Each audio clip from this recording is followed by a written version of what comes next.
Welcome, Cancers. Welcome. I am Keykey. Welcome to our doorway. As we enter the doorway, let's see what's in store for December 5th or 6th, depending on what time you're watching this, to December 19th, 2018. God, Gaia, God, Goddess, Mother, Father, what will take place for Mr. and Miss Cancer and their soulmate?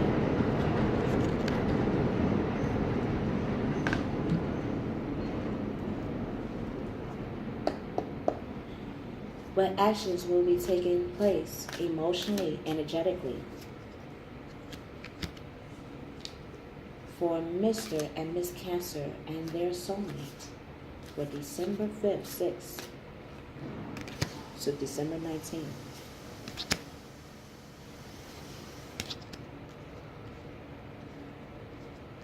Okay.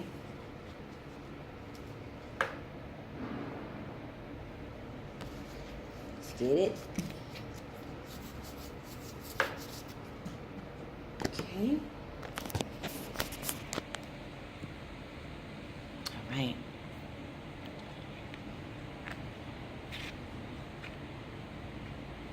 Masculine. Let's get this a little bit up right there. Yeah, get some room. Masculine Cancer, what your past wants you to know as a present gift to you is that you're combining the Celtic principle, which is all about connecting to earth, which is all about what makes you grounded, water, what emotions do you put into your foundation, air, how do you communicate not just to others but to yourself, the very things that ground you, fire, how do you bring out that passion and drive and continuing to cultivate the very thing that your cell or your chromosomes truly not only connect with, but correlate to?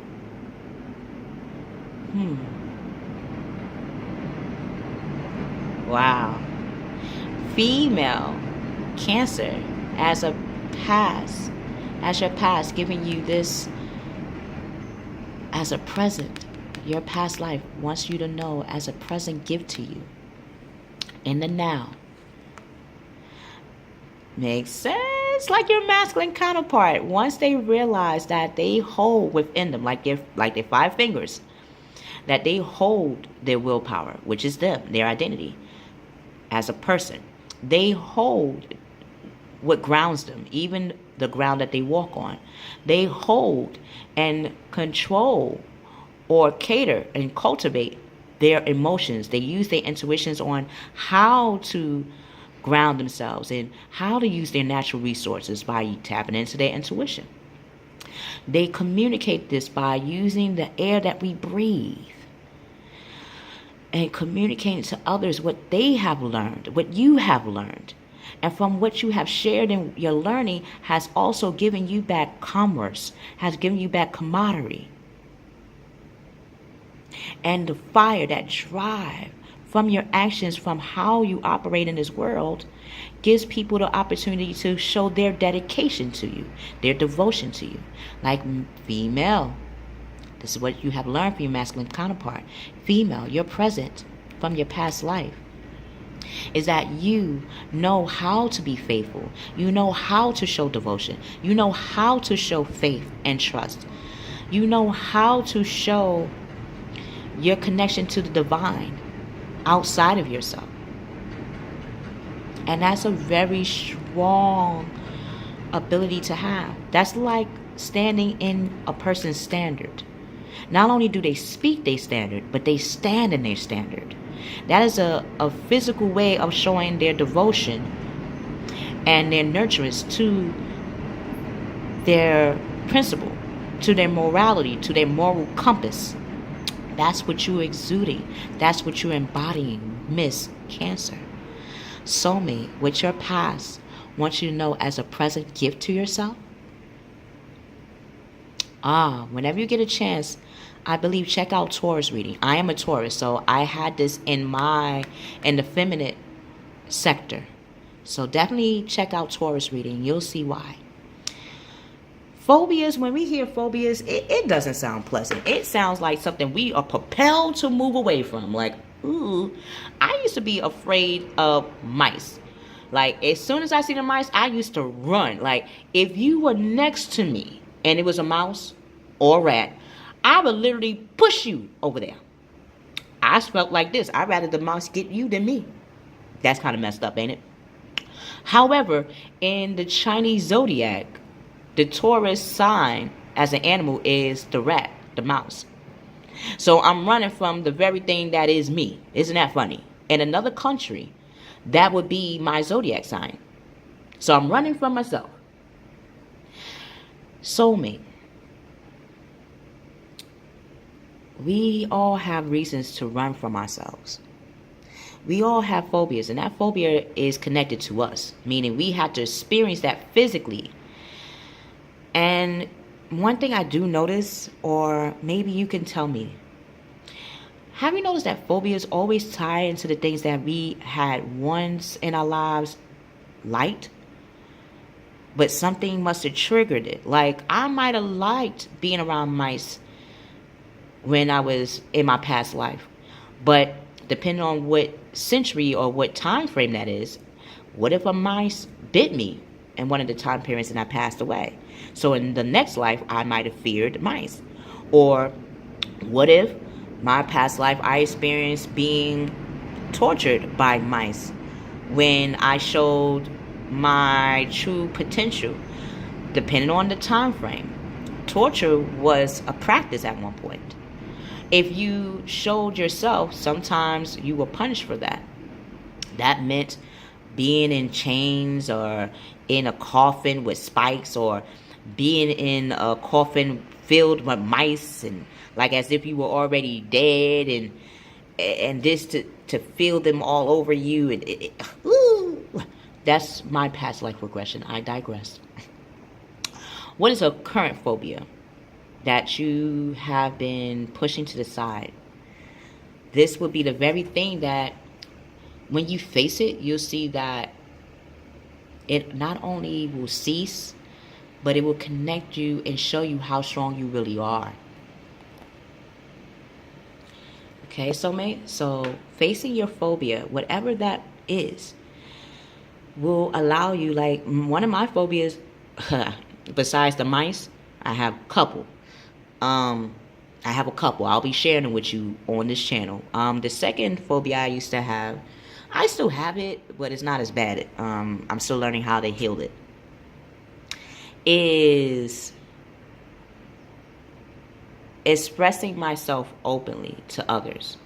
My fear has been when I express myself openly to others, like when I do tarot card readings or when I do readings, I'm expressing myself openly.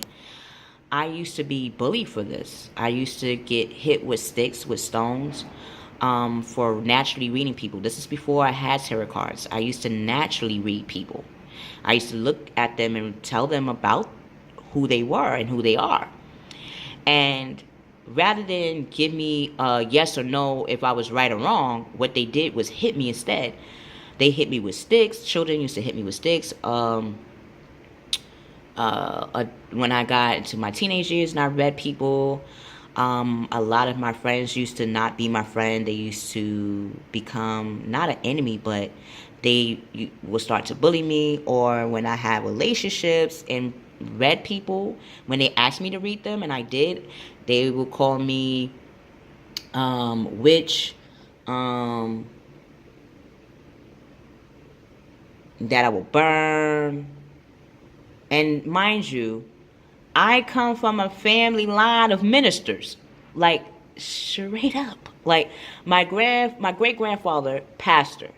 My grandfather this took on the principles and taught me what his father did in church. So I was taught by the son of a pastor, which is my great grandfather. My grandmother, Santeria, that's priesthood.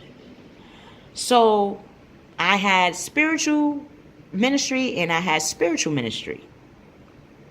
So in my present life, when I would get bullied for showing this ability, it made me not want to do that. Even when singing, I didn't want to do that. And for that, it caused me to see even singing as a phobia. Because singing to me is like connecting to source, connecting to God, goddess, connecting to ancestors, connecting to guardian angels, connecting to people around the world, connecting to this world. It makes me feel connected to source every time I sing. And people didn't always like that. So that was my phobia too, was singing. And I had to realize, like you, Soulmate, that facing your phobia is not only facing yourself, but it's giving promise to yourself that the things that hold you, that things that you consider phobias are really the things that can make you prosperous in this life. Maybe me being a phobia of mice would not make me prosperous. However, if I was in a different country and not being afraid of mice, that could have been a way of market. That could have been a way of helping people, right? So let's see what actions will be taking place emotionally, energetically for you guys. Trinity, masculine, feminine Cancer, soulmate for the next 2 weeks. Masculine Cancer, you're becoming the messenger. You're becoming the apprentice of your earthly matters, of your earthly goods, of your earthly moral compass. Whatever you're trying to grow, whatever you're trying to manifest and make of your own, you have that permission, you have that promise to not only have it be manifested, but become a reality. So bring out what is scholarly about you. Bring out the things that make you dependable, masculine Cancer. Show that you are patient. From this, people will see you not only successful, but they will want to maintain that success for you. So, good news about financial matters will be taking place, masculine Cancer. Wanted to do something more challenging would explain why you're tapping into your scholarly, why you're tapping into those school days, right? And a new area of study will present itself. That by the second week, you'll be that willpower of change. If you are thinking that the new area study is unwise choice, learn what you can from the subject. Learn what you can from the new direction you want to go into.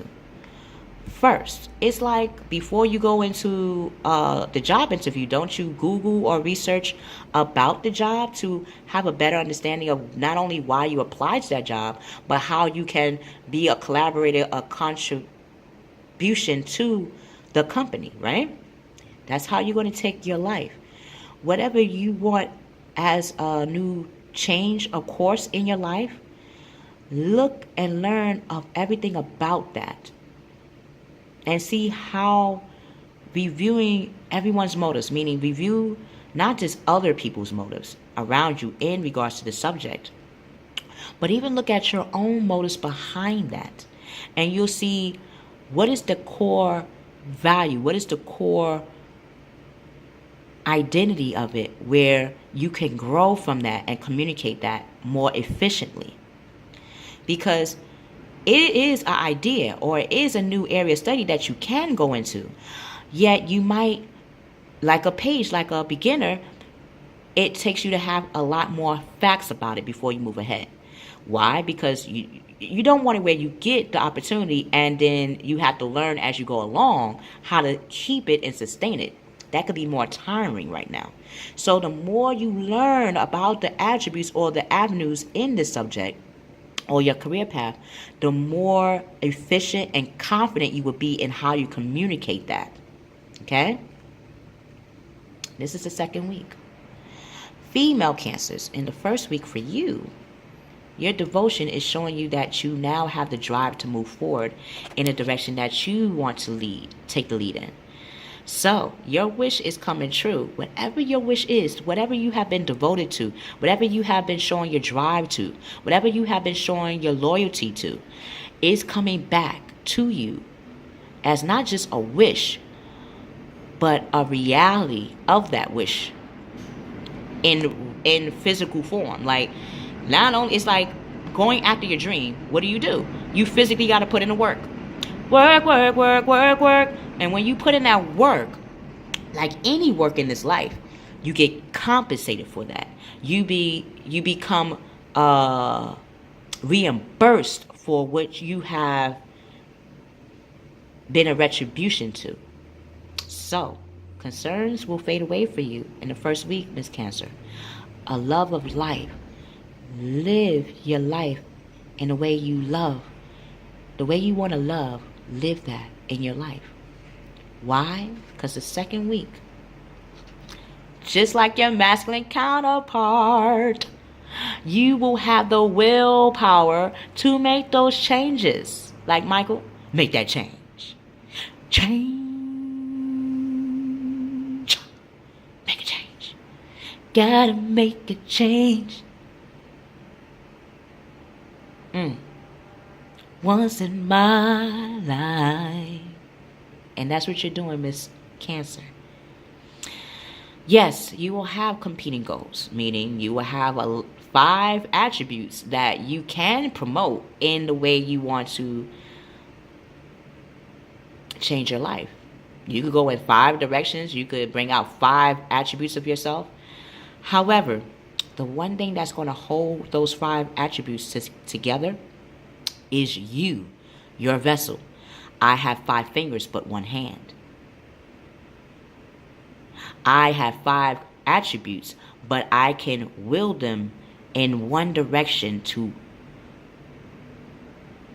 manifest with me, not against me.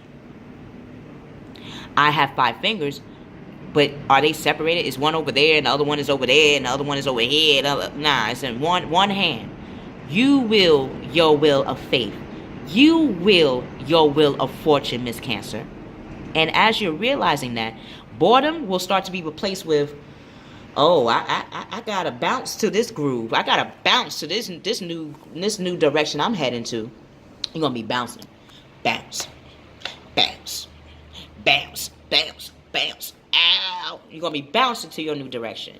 And you're gonna see that conflicts will, yes, present itself, but you will recognize that you already have the devotion, loyalty, and willpower to correlate or to cultivate or even connect to the conflict in such a way that it becomes the cure for others as well.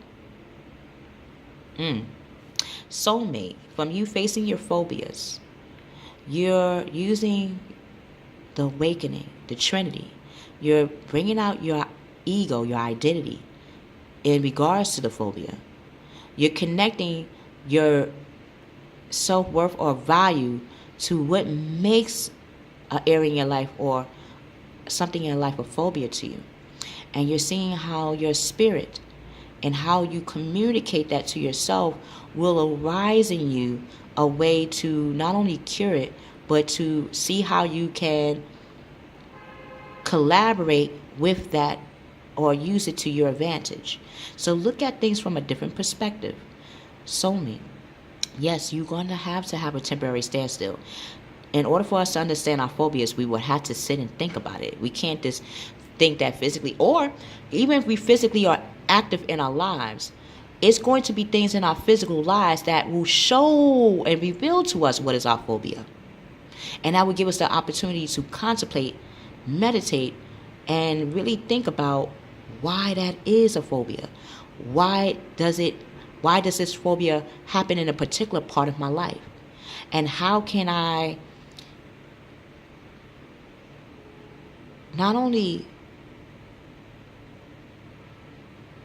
fix that phobia, but use it in the way to propel my life in a more direct manner. So it's important to be yourself in how you rediscover not only your phobia or what makes phobias in your world, but how you can use or face your phobias as a practice. The more I practice the tarot, the more I'm not scared of it. The more I practice my singing, the more I don't feel afraid of how it influences people. These are things that you're doing yourself, that by the second week, soulmate. Wow. 5, 10, 15. 15, 1 plus 5, 6. The giver and receiver. Oh, wow. Okay, I got 5 on it. I see you making a change too, soulmate. Like your masculine and feminine. You're using your intuition, which makes sense. When you awaken, that means you're using your intuitions. Your intuitions ties into your memory bank. Our intuition ties not only to our memory bank, but even to our gut instincts. So when I could tell when I had a phobia of a mice, because in the corner of my eye, I could see something dark. I'm like, why do I feel like that was a shape of a mouse? And then when I fully looked at it, I'm like, oh my God, it is. It's like having that foresight to know what makes you scared and then facing it, forgiving it, then building a foundation on it will give you the opportunity to turn things around to your favor. So if things are not turning out in your favor, you're seeing how you can, by taking those 2 cups. What are the 2 things? Again, the 2. Your self-value and your identity, your core. What is your moral compass? What is your moral background? What is morally correct for you? What is your standards on that? And bringing those out emotionally and using your intuitions to see how these 2 aspects of yourself has been a phobia, yes, but has also been very prosperous to you. So if you're not seeing something in a positive situation, look at the situation first. In order for us to say this situation is not positive, first of all, we got to look at the situation and see what makes it not so pleasant to us as the individual. And once we really sit or stand or really look at what is the situation that we cannot stand for or stand on, that's how we know how to solve it.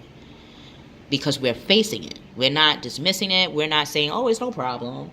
Oh, how you doing? I'm fine. We're not doing that. We're saying, okay, I do not feel fine, but I do not feel bad either. What is it that you're feeling? Well, I feel anxious because I'm walking in a new direction that requires me to have or bring out my will. And I've never had to do that in such a long time. This is me speaking as an example. For 15 years or for 10 years, I can honestly say it's been a while since I brought up my willpower. Wow, the last time I brought up my willpower, I was 19 years old. For real, like where I knew my will was out. I recognized it. My mother was a Leo, and you know Leos is all about the willpower and showing they will. They like to flex the will on you. I didn't realize it till now that no wonder I'm about to partake in something that requires me to bring out my will. And that is scary, but I know I have to face it. So, again, I'm facing another phobia of mine. And this is why I'm doing the readings this way for 2 weeks, because I'm going to start doing readings that will show you sides of me that I haven't even showed my friends. Or even when they see this side of me through my channel, they'll say, oh yeah, that's Key, but she got the balls or she got the galls to really show that. We had to see that like years later. Yeah, it's like that. So, soulmate. Crying over spilled milk is not going to help you. Why? Because you're going to get fresh milk. In order for us to get spilled milk, when we spilled milk as children, what did our parents say? Oh, could wipe it up. But they have milk. We still have milk. If you spilled a little bit, then you have a milk carton to get more milk. So even if you spill, or even if you felt that you missed opportunity, or that you cannot overcome something, or you cannot overcome your phobia, okay, you can overcome it right now. Doesn't mean the next day you can't overcome it. Doesn't mean the next day you can't overcome it. Doesn't mean next week you can't challenge it or face it. It is when you feel right to face your phobia. I'm in the same practice. Some moments I feel willful to face it, and sometimes I don't. I know that now I'm getting to that level that I feel willful to want to face my phobia. But it took me to realize that I hold that tempo of when I'm going to release my phobia. A person could say, this week, today, you gotta face your will. What if I don't feel energetically that I can handle facing my will right now? Does that make me cowardly? Maybe to others. Maybe. Yet, I still have the next day. I still have later on tonight to do it. I still have the next day to do it. But no matter what, when I actually face my will, no one can say it's not being faced, because you could tell when someone is facing a willpower. You could tell. You could tell when someone is, waiting it out. That doesn't make them wrong. It's like, look, I know when I put it in, I'm going to put it in. So, till we meet again, masculine, feminine, soulmate, you are making those changes in how you communicate and how you go about your drive and your passions, even how you bring out your intuition and your emotions. You are making those changes. And those areas of any person's life is truly divine and powerful. And it's worth every walk, every standstill, every pause. It's worth it. Because once you walk through that and finish that journey, you can say every route, every pace was worth it. Because somebody else is going to have that similar situation. And you'll be able to help them weather that storm, or help them weather their storm by revealing the way you weathered your own storm. By keeping it real. Sometimes going cold turkey don't work. Sometimes pacing yourself work. Sometimes going to meetings and being around people that have those same similar situations help, compared to doing it on your own. Whatever way works for you as an individual, do know, I'm telling you this, I've seen this for myself, that when someone else is going through that and they ask you, how did you go through it and how did you get over it? Your answer will not only give them the key to unlock their antidote, but they will actually listen to you because you really walked through it. You need to say, oh, this is what I did, when you really didn't do that in that way. It just sounds prettier. No, you gonna call it the real facts. Sometimes I had to wait a while to see if I really wanted to face my fears. Sometimes I had to face the fear one day at a time. Sometimes I had to face it that hour and then stop myself so I don't go in the deep end. Your answer will give people that understanding that they too can weather their storm and win and triumph over anything that is turbulent in their life. I love you. I love you. I love you. We will see you on the other side.